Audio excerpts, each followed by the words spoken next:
m'appelle Lucien Marguet. Je suis né dans un petit village du sud des Ardennes, dans l'arrondissement de Vouziers, appelé Liry. Quatrième d'une fratrie de 7 enfants. Mes parents étaient agriculteurs, éleveurs. J'étais dans la paroisse servant de messe du curé. Il habitait dans la commune où mes parents habitaient. Et au moins par 3 fois, il m'avait demandé, ce prêtre, si j'avais déjà pensé à devenir prêtre moi-même.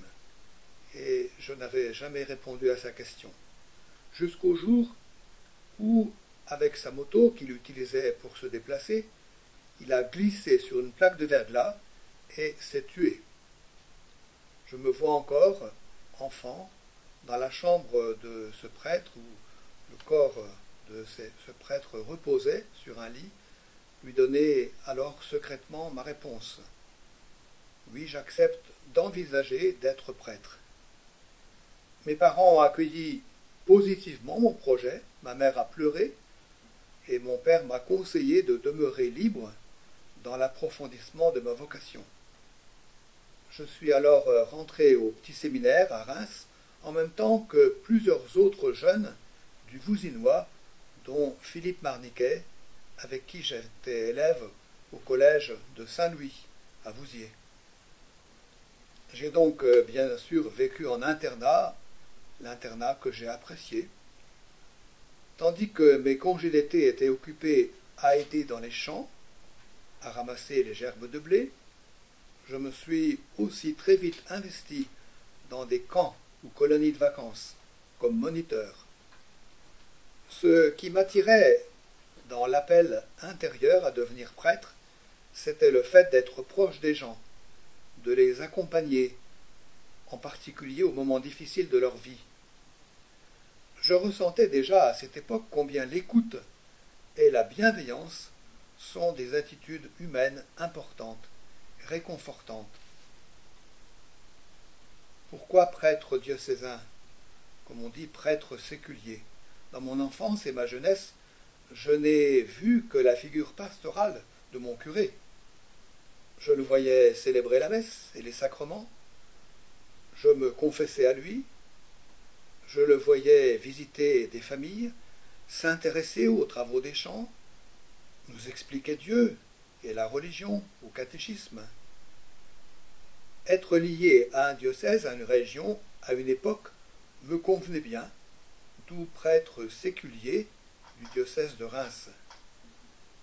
Par la suite, j'ai compris que Jésus lui-même, par son incarnation, dans un pays, dans une culture, une histoire, avait consenti à cette singularité pour délivrer son message universel. Cependant, l'appel du grand large m'a poussé à passer 7 ans dans les savanes du Nord Cameroun comme prêtre fidei donum. J'y ai beaucoup appris sur la diversité des cultures, des religions, mais aussi la ressemblance des aspirations humaines d'un bout à l'autre de la terre. Alors, est-ce que j'ai rencontré des difficultés et des joies dans ma vie de prêtre? Je crois que si j'avais à résumer la difficulté principale, la plus grande des souffrances, eh bien, dans les différentes missions que j'ai essayé d'accomplir ici ou là, pendant 46 ans, puisque j'ai été ordonné prêtre en 1969 à Montois, c'est d'avoir rencontré des gens qui ont parfois une fausse conception de la religion et de Dieu. Ils me disaient rejeter un Dieu auquel moi-même je ressentais que je ne crois pas. Cela génère des incompréhensions et pas mal de peine. Par contre, le fait d'être prêtre m'a beaucoup donné de chance de rencontrer plein de gens différents, de tous les milieux, de tous les lieux sociaux.